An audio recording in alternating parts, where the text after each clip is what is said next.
के वन में लाल हुए नंदलाल कन्हैया कोई नहीं।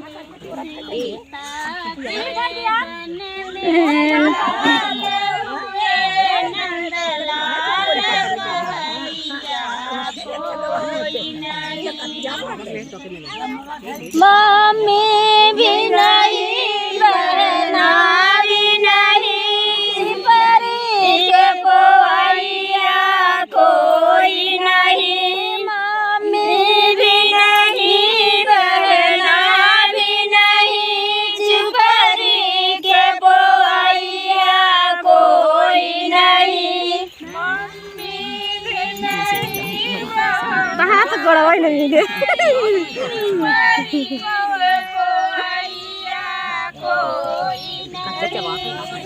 सीता के वन में लाल हुए नंदलाल कन्हैया कोई नहीं। सीता के वन में लाल हुए नंदलाल कन्हैया कोई नहीं।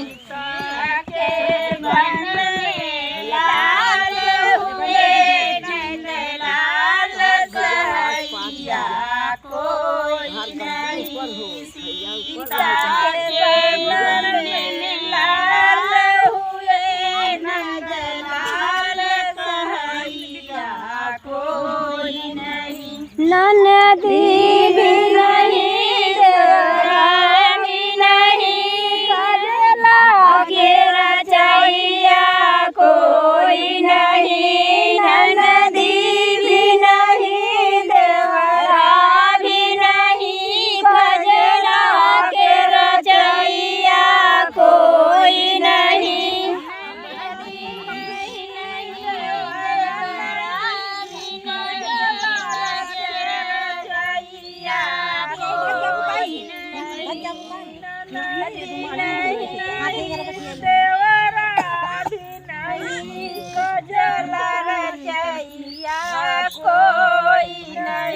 सीता के वन में लाल हुए नंदलाल कन्हैया कोई नहीं। सीता के वन में लाल हुए नंदलाल कन्हैया कोई नहीं।